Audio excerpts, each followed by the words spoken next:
ఏమే మేం బతికే ఉన్నామనుకున్నావా, చచ్చిపోయామనుకున్నావా? నా సవతి కొడుకు ఇచ్చిన డబ్బుతో నీ కాపురం నిలబడాలా? అలా నిలబడింది అని చెప్పాల్సిన అవసరం నీకు లేదనిపించలేదా? మీ అత్త వారికి కట్నం అందకపోతే నన్ను కదే అడగాల్సింది. అడిగాను కదమ్మా, ఎన్నిసార్లు అడిగానో నీకు గుర్తులేదా? అత్తయ్య ఎన్నిసార్లు ఫోన్ చేశారో నీకు తెలీదా? అడిగిన ప్రతిసారి ఏదో ఒక సమాధానం వచ్చిందే కానీ కట్నం రాలేదు. ఇక్కడ నా పరిస్థితిని అర్థం చేసుకునే స్థితిలో మీరు లేరమ్మా.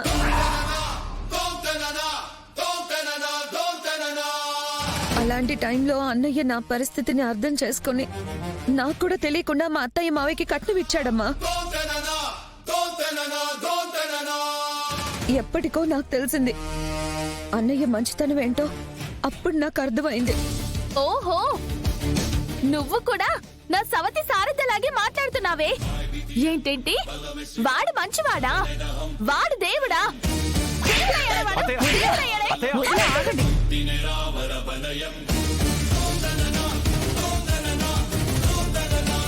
మన ఇంట్లో పుట్టిన రోషం పౌరుషం నీళ్ళు అడగట్టిపోయాయే. ఎవడే అసలు ఆ గగన్? మీ అమ్మ సవతి కొడుకే.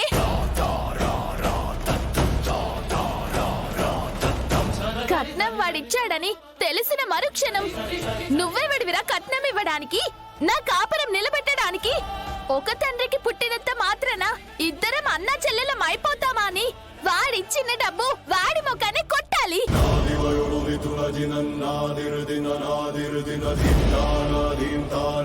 అలా కొట్టి ఏ ఇంటికో నమస్కారం పెట్టి మన ఇంటికి రావాలి.